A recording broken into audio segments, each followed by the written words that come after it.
We've all had bad client experiences, the ones that keep you up late at night and the ones that send you endless revisions and keep changing the brief. But what if you could spot these signs early and avoid these terrible clients?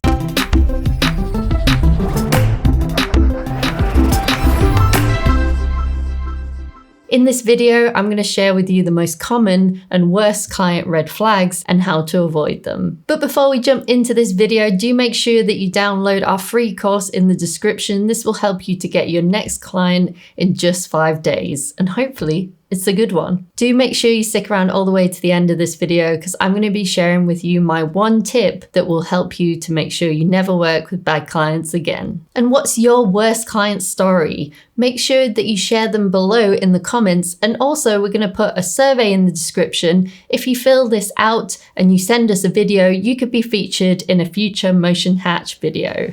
Welcome to this Motion Hatch production starring Haley and the client. So, we've got a great project that's just come in actually. Yeah, it would be perfect for you, I think. There's just one problem. We don't really have a budget for this one. Wait a minute, stop right there. What happens next in this scenario is based on a few factors. So you should ask yourself a few questions. Is this exposure real and valuable to me? And is there something else that I can get out of the project? Based on these answers, you can decide for yourself whether you should take on this project or not. If this is a client that always asks you for discounts in exchange for exposure and never comes to you with high-paying projects, maybe you should give this one a pass. However, if this is a project that you could treat as a passion project, actually have more time to spend on it and really control the output, then it could be something worth considering. Remember, always include any discounts on a project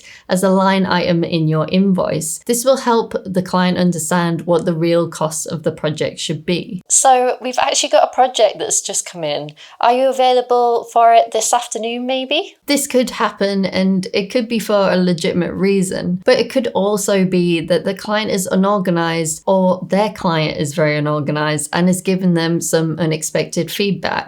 So potentially this could be a red flag and it could turn into a nightmare project. Similar to this, if you find out that you're the 6th, 7th, or even 8th motion designer on one project, you should maybe take this as a client red flag. What happened to those other motion designers and why did they disappear? Hey, yeah, so I just spoke to my neighbor and they thought that the project should only take about 2 hours.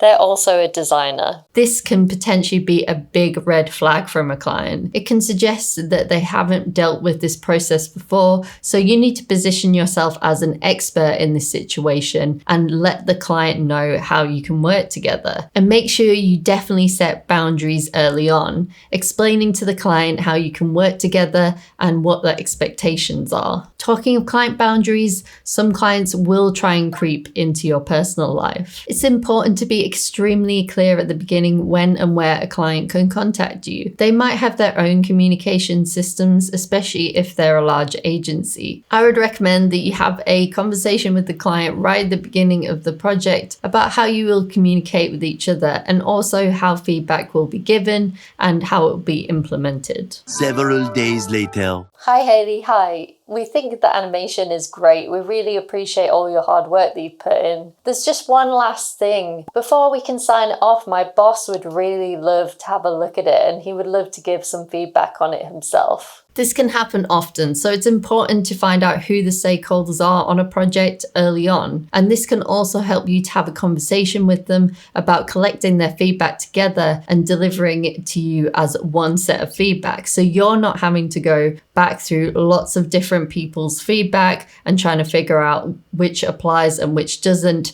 and who you should be listening to, because that really can turn into a nightmare project. A great tool that we love to use at Motion Hatch is frame.io. This actually comes now included with your Creative Cloud subscription. So this is a great tool if you want to get all the stakeholders on a project to collect their feedback together and deliver it to you where they can comment directly on the video. I highly recommend it. This isn't a sponsored video. We just really like frame.io. Please do not let these bad clients and these scenarios scare you. If you realize that you're in a project with a bad client, or perhaps you've missed some red flags flags and now this is turning into a nightmare project, then what you need to do is you need to try and learn from this situation so that you don't make the same mistakes next time. One thing that I like to do after every project is a retrospective meeting or a retro. In a retro meeting, you ask yourself or your team, if you have one, 3 questions about the project. What went well? What didn't go so well? And what could you do better next time? If you do this, this will definitely help you to improve your process and help you to spot those client red flags early and solve them early on in the project.